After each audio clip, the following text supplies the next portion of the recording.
Monsieur le Président, conscient de notre devoir commun envers les principes fondateurs des Nations Unies, nous nous réunissons aujourd'hui au sein de l'Assemblée générale pour examiner la mise en œuvre du principe de la responsabilité de protéger, qui affirme que la communauté internationale ne peut rester ni indifférente ni inerte face aux crimes de masse, où qu'ils soient commis et quels qu'en soient les auteurs.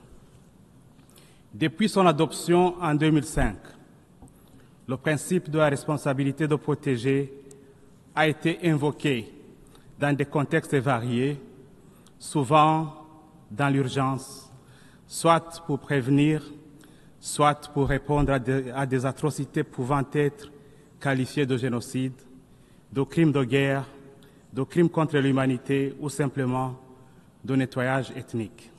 Cependant, son application demeure inégale. Elle est parfois entravée par des considérations géopolitiques, le manque de coopération des États concernés ou par le silence délibéré sur certaines tragédies, y compris celles du passé. C'est précisément ce silence, ou plutôt cet oubli délibéré, sur lequel nous voulons attirer votre attention aujourd'hui. La responsabilité de protéger ne saurait être sélective sur base des considérations ni temporelles ni matérielles. C'est uniquement l'ampleur des atrocités qui commande une réponse de la communauté internationale, quel que soit le temps écoulé ou l'état où les crimes ont été commis ou risquent d'être commis. Il est de notre devoir moral et politique de porter un regard lucide sur les crimes du passé, y compris ceux qui n'ont pas reçu l'attention qu'ils méritaient. Du reste, Monsieur le Président, le principe de responsabilité de protéger n'a pas créé du droit nouveau.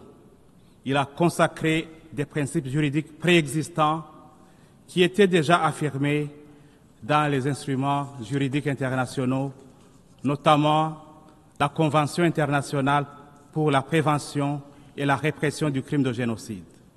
Ce faisant, R2P n'est donc qu'un concept-outil qui légitime et légalise les interventions de la communauté internationale. Ces dernières ne sauraient se limiter uniquement aux crimes présents et à venir, mais peuvent et doivent couvrir aussi les crimes du passé qui ne sauraient rester impunis ou non reconnus officiellement. Monsieur le Président, je me tiens devant vous aujourd'hui, non pas pour évoquer une crise actuelle, un conflit qui déchire en ce moment une nation, ou une urgence humanitaire visible sous les projecteurs du monde. Ce dont je viens vous parler s'est produit il y a plus de 50 ans. Ce n'est pas seulement une crise oubliée, c'est un crime occulté, un crime de masse perpétré dans le silence et resté dans l'ombre de l'histoire internationale, un crime pour lequel la communauté des nations n'a jamais prononcé de mots clairs, un génocide. Je viens vous parler du génocide de 1972 commis contre les Hutus du Burundi. Ce que l'on appelle aujourd'hui, avec une pudeur trompeuse, les événements de 1972 fut en réalité un massacre d'une ampleur effroyable. Entre avril et juillet 1972, des centaines de milliers de Burundais de l'ethnie Hutu, estimés entre 200 000 et 300 000 selon diverses sources, ont été traqués, arrêtés, exécutés sans procès et très souvent enterrés dans des fosses communes. Les victimes furent ciblées, non pas pour ce qu'elles avaient fait, mais pour ce qu'elles étaient, Hutus.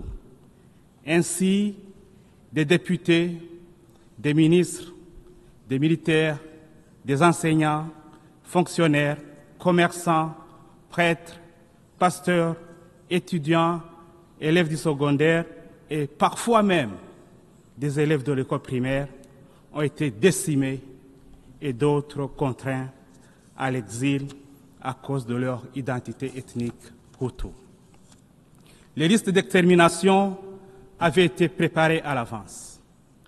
Des régions entières ont été vidées de leur élite Hutu. Les institutions de l'État, l'armée, l'administration, la justice ont été utilisées comme instruments de mise à mort. Cela porte un nom dans le droit international, un génocide. Pourtant, pendant 50 ans, ce mot n'a pas été prononcé ici, dans le cas précis du Burundi. Monsieur le Président, chers collègues, la reconnaissance de cette tragédie ne relève pas d'une simple opinion, mais repose sur des faits solidement établis. Dans son rapport du 20 décembre 2021, la Commission Vérité et Réconciliation du Burundi a officiellement qualifié les événements de 1972 de génocide. Elle a identifié plus de 4000 fosses communes potentielles et recueilli des milliers de témoignages.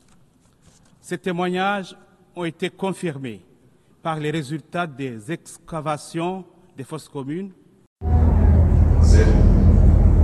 Nous sommes au siège des Nations Unies. La Commission Vérité et Réconciliation du Burundi a eu ce privilège aujourd'hui, grâce à l'action de la mission permanente des Nations Unies au Burundi, d'organiser un side event centré sur la responsabilité de protéger. Et au cours de cette session, nous avons eu le privilège de dire à la communauté internationale, comme commission, qu'il y a eu en 1972-1973 au Burundi un génocide commis contre les Hutus du Burundi. Ce génocide mérite d'être reconnu sur le plan international.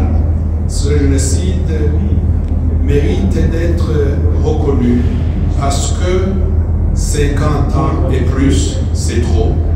Et nous disons que les faits établis par la Commission, les témoignages recueillis et collectés par la Commission, les archives déjà collectées parlent suffisamment. Ce génocide répond aux critères de la Convention internationale de 1948, une convention, comme vous le savez, centrée sur la répression et la prévention du génocide.